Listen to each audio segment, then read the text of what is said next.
I'm Tiffany Wong with news from here in Taiwan and around the world. President Ching-te is thanking military officials as the Navy wraps up 5 days of exercises.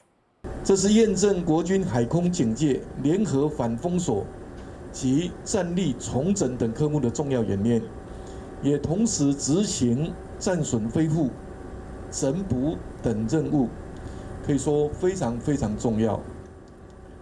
The live fire drills, which started on Monday, simulated combat at sea against a Chinese fleet.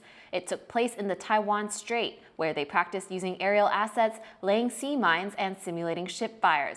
It comes as China continues to intrude in waters around Taiwan as part of gray zone tactics meant to degrade the country's defensive capabilities. China is keeping up its military pressure on Taiwan, sending 39 aircraft and 9 Navy ships near the country between Thursday and Friday morning.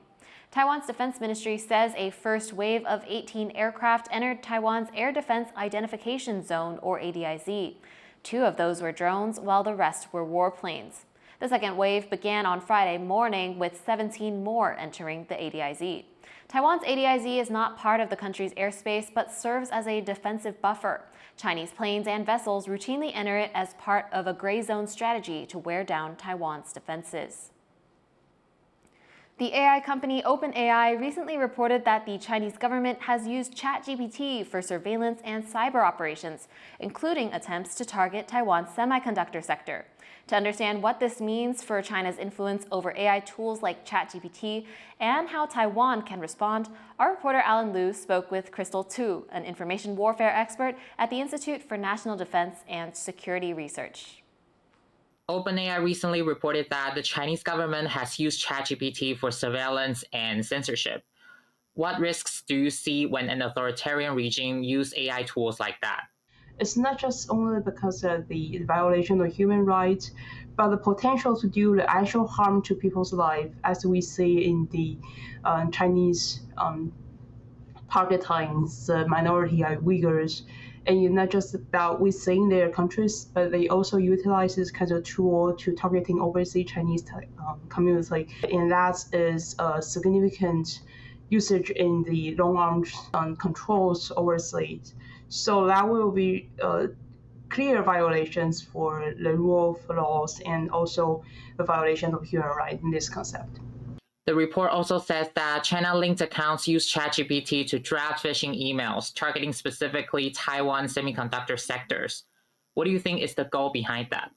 The nature for Chinese, this kind of threat adversary actors, sometimes they are acting more like the data brokers, understanding the Taiwan's semiconductor sectors and how the Taiwan's response to the entire Taiwan's and U.S. trade negotiation. That's a very important information too. So from China's perspective, all this data has the name tag and price on it, and that create the incentive, not just from national interest, but also economic incentive for this threat actor to specifically targeting semiconductor industry. For an AI company like OpenAI, besides exposing malign activities, what else do you think can be done to counter China's influence operations? I think the companies like ChatGPT, because it's large usage base right now, is more has the kind of public obligation as the responsible actors to be transparent of the malign and adversarial usage. And what is the greatest challenge I will say for ChatGPT is that China obviously will try to measure the scope and scales of ChatGPT operations. And they would try to understand how ChatGPT responds to certain actions or certain questions that might consider as a harm to Chinese legitimacy. So that's a challenge to try to put that kind of restrictions, but also not limited the legitimate use for other normal users. That was Crystal Tu, an assistant researcher at INDSR. Authorities are launching new investigations into shell companies in Taiwan that may be tied to a Cambodia-based scam network accused of human trafficking. As Cadence Quaranta reports, both the US and the UK have sanctioned the group, but tracking them down hasn't been easy. 9 companies registered in Taiwan, most of them listing the building behind me here as their address, have been hit by U.S. sanctions. Washington says that they're linked to a Cambodia-based scam network that's been labeled as a transnational criminal organization. All but one of the companies are linked to the same person, and they're described as either investment or property services. 3 Taiwanese individuals are also on the U.S. sanctions list. The U.S. Treasury says these companies are linked to the China-born head of Prince Holding Group, Ching-te, or his associates. It says the group manages scam centers that traffic people and force them to conduct cyber fraud, targeting victims around the world and laundering billions of dollars. Now, both the U.S. and the U.K. have slapped sanctions on that network in what is the biggest action yet against cybercrime rings in Southeast Asia. But the U.S. is listing Taiwan as being home to some of the group's offshore hubs and shell companies. And Taiwanese law enforcement authorities say they are investigating whether Taiwanese citizens were involved in money laundering or other illegal activities. The National Police Agency here told TaiwanPlus it's asked the FBI to share information needed for their investigation. But these are not the only connections the network appears to have to Taiwan. Some local media are reporting its leader, Ching-te, once lived in Taiwan and entered the country at least 10 times. But Taiwan's immigration agency could not confirm this. When asked for information on the crackdown, Taiwan's Mainland Affairs Council, which manages relations with China, said this. 因为现在有不少的大陆人士啊，他是用种种方法拿到柬埔寨的护照，然后再用柬埔寨的身份想要入境到台湾啊。那这样的状况呢，我们已经有注意到了，所以我们对于这一类人士，我们会特别关注。Yet it's still unclear whether these people are related to the network. Cybercrime in Southeast Asia has become a major issue, affecting people from all walks of life across the world. And as more countries crack down on these scam networks, Taiwan's also trying to close any loopholes that could allow criminals to exploit others. Scott Wong and Cadence Quaranta for TaiwanPlus. People in Taiwan are set to get a $330 cash handout from the government. That's after the legislature passed an $18 billion special budget on Friday. Taiwan's cabinet first proposed the special budget back in April in response to U.S. President Donald Trump's tariffs on Taiwanese goods. The bill also included funding for defense, infrastructure, and social programs. The opposition-held legislature made several revisions to the draft bill, causing it to bounce back and forth between the two branches of government. The universal cash handouts are expected to start in early November. The death of an EVA Airways flight attendant has drawn national attention. She was hospitalized after working a long-haul flight while feeling unwell and died shortly afterward. The case has brought EVA's labor practices into the spotlight, and the company is now responding. Leslie Liao has more.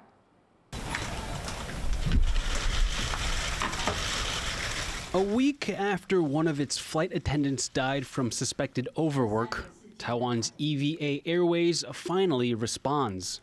那事情发生到现在，外界有相当多的声音，也有很多的批评与指教，我们都听到，我们也虚心的接受。 A flight attendant surnamed Sun died in hospital in October after working a long-haul flight from Italy to Taiwan while feeling unwell. Sun's case has drawn national attention and has raised questions about labor practices within the airline industry. To critics, EVA's leave policies are punitive and harsh, with some saying crew members are discouraged from taking time off suddenly. Many speculate that Sun didn't ask for time off for fear of being punished and pushed herself too hard, ultimately killing her. Both EVA and the Labor Ministry launched investigations into Sun's death. EVA says that it's cooperating with authorities and will adjust their employee protocols to create a safer space for its workers. 目前因案调查期间，基于周延的考量，暂时无法详细说明。待调查告一段落，公司会将调查结果执行后续。 Company reps say they aim to release a report within a week.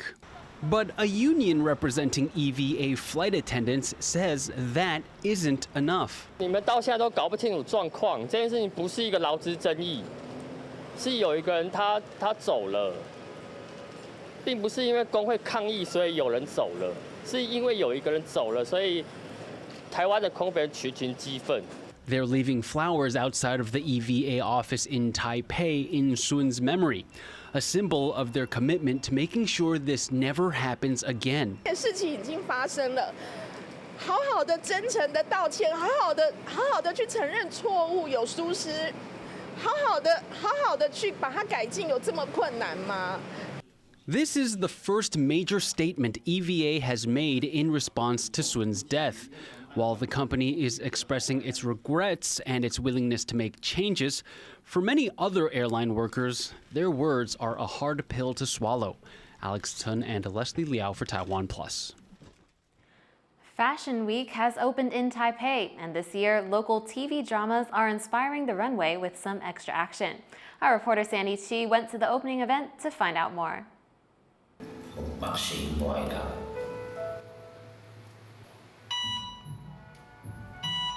Stepping off the screen and onto the runway. Taipei Fashion Week Spring-Summer 2026 is underway. And this year, the show has a unique twist, with the theme Fashion Action, featuring collections from 6 local designers, each inspired by Taiwanese television series. Organizers chose the theme to coincide with the 60th anniversary of the Golden Bell Awards, a celebration of TV and radio achievements in Taiwan. 时装可以为戏剧增添戏剧的角色的说服力，增添它的色彩。那同时呢，服装也要透过这些明星，透过这些角色来彰显服装的特色。所以我们认为，在影视作品跟时尚之间，其实一直有着非常密切的关系。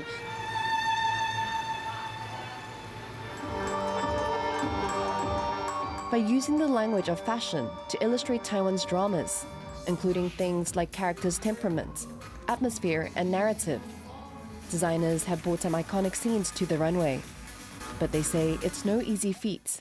我们这次其实选的是这次6部剧里面一个叫画外之一。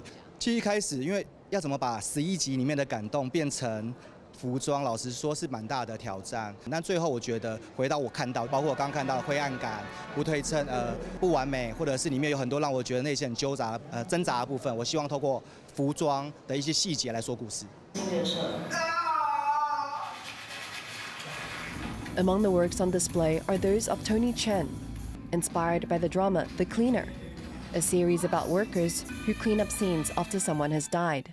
We want to do like a workwear kind of design, but we want it to be really functional, but at the same time we have like this worn and wear and tear concept. So there's a lot of like functional pockets, a lot of like workwear designs and stuff like that. 我觉得其实蛮有那个氛围的，因为其实他们还有特别跟我们借一些道具，就是包含防护衣啊，然后包含那个面罩啊等等，对，所以其实就会很像说真的把我们剧中的一些角色搬到台面上这样子，然后跟时装去做结合。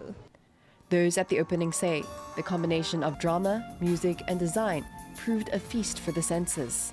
刚开场的那些动画视觉，整个都做得很不错。然后每一个不同的剧集嘛，然后搭配的音乐跟衣服，整个看起来就是每一部戏都有自己的特色的感觉。这次国片还有那些演员，就是都参与了这次的走秀，我觉得是一个非常特别、非常优秀一个结合。然后还有一些像是服装上的细节都有包含在那个剧情，就跟着剧情来走的感觉。我觉得就是会想要看每个细的地方。Taipei Fashion Week this year is proving to be more than just a fashion show. It's a celebration of storytelling through style, fusing drama and design, and offering a glimpse of Taiwanese creativity, both on screen and on the runway. Patrick Chen, Justin Wu, and Sandy Chi for TaiwanPlus. Thank you for watching What's Up Taiwan. You can visit the TaiwanPlus website or follow our social media for more stories from Taiwan and around the world. Before we go, let's take a look at the projection mapping show in Prague's Historic Center, marking the opening of the Light Festival. I'm Tiffany Wong. Take care and see you next time.